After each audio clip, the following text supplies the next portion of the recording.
Hi, everybody. I'm Dennis Daly.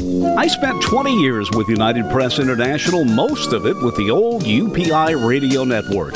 And my favorite assignment was going on the road producing and hosting American Montage. It was an hour-long weekly program. Now here's an edited version of one of those shows.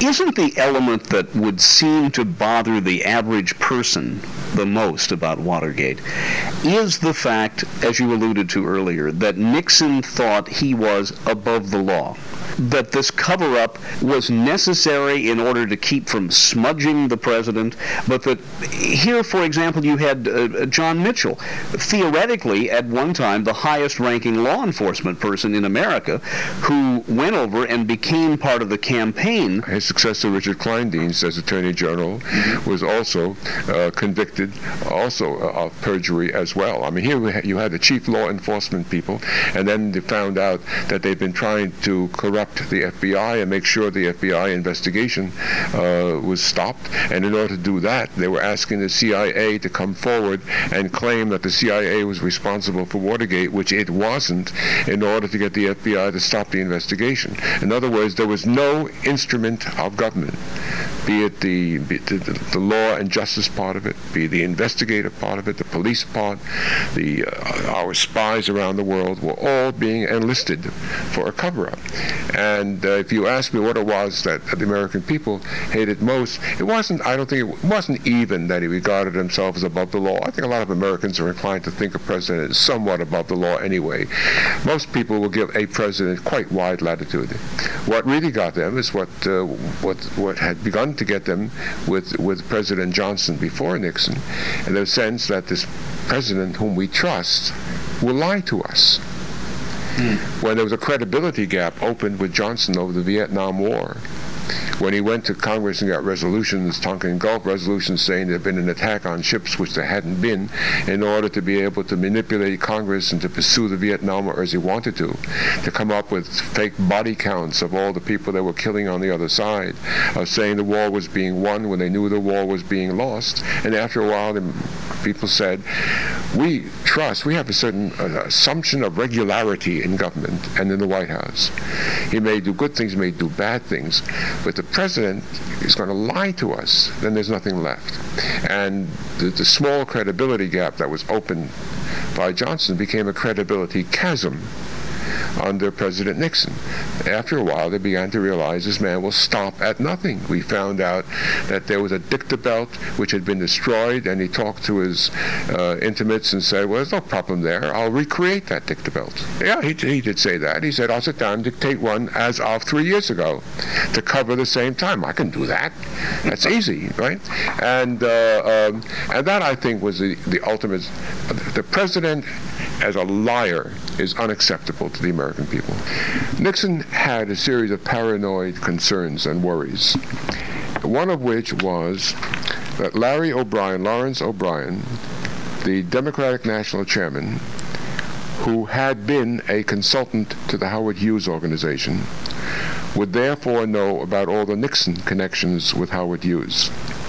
One of those connections was, by that time, rather well known. In 1956, the Hughes organization had lent some money to Donald Nixon, Richard Nixon's brother, under conditions that aroused a lot of suspicion as to whether he was trying to buy a favor from Nixon. But more to the point, and more recently, in 1969, there had been an illegal campaign contribution made by Howard Hughes through one of his agents to B.B. Rebozo, who was President Nixon's great friend down in Florida, and deposited by B.B. Rebozo in cash in a safe deposit box as a kind of a nest egg for his friend, President Nixon.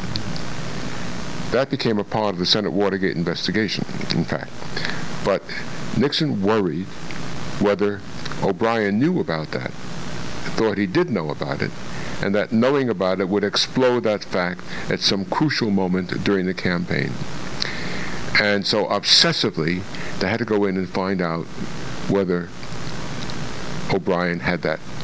But Nixon, being Nixon, couldn't level with the people about what it was he wanted. And so in a series of things which you'll find on tape and which you'll find in the Haldeman diary, he kept saying, we got to go after O'Brien. We got to get after O'Brien. Have you moved on O'Brien yet? There were all these code words being used. And when they decided to come up with this project called Gemstone, the project Political Intelligence, including breaking into the Watergate, Jeb Magruder was told the prime target of this is Larry O'Brien. And when they put a bug on the phone in the wrong place, they didn't get anything, they had to break in a second time, and Magruder says to Liddy, we want what O'Brien's got in his desk. We want to know what he's got. And Liddy then reached the conclusion, which he wrote about in his own book, that I thought we were trying to get something on O'Brien. And I began to realize, no, they wanted me to find what O'Brien might have about them.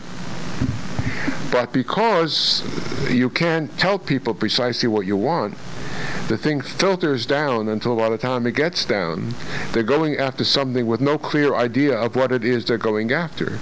And that, of course, was Watergate. What did the world think when we were dragging out our dirty laundry back in Watergate? Well, in most parts of the world, they didn't understand it.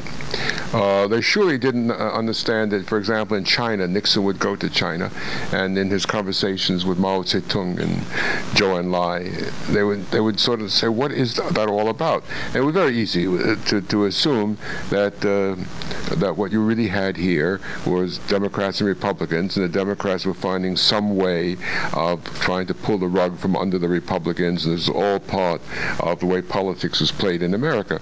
The Russians had least of all any problem about understanding it, because there were conspiracies in the government, conspiracies of the people outside the government to disrupt what was going on in the government. They could understand that. That was the Bolshevik Revolution all over again.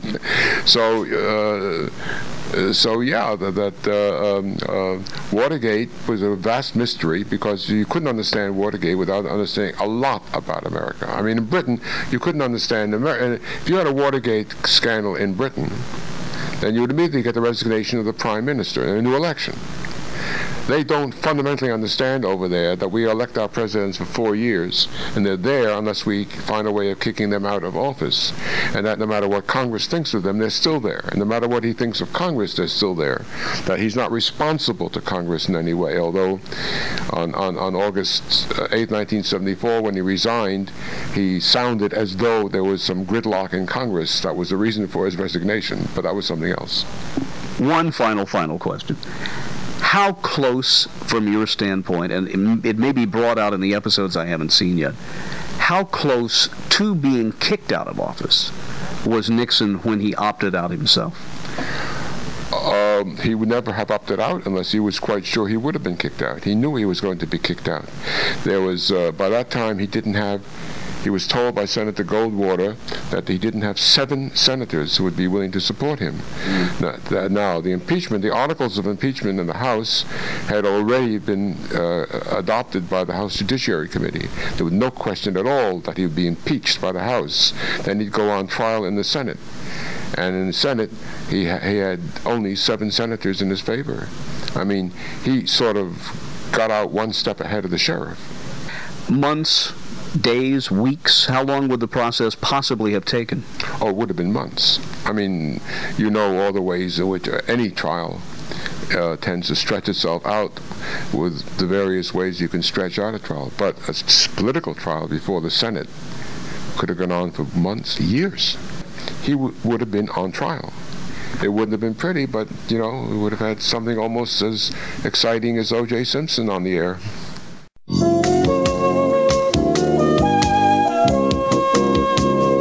And there you have it, another edited episode of one of the American Montage programs prepared for the UPI Radio Network back in the 1980s and 90s. I'm Dennis Daly. Thanks for listening. Thanks for going with me this week. And check YouTube for more American Montage programs.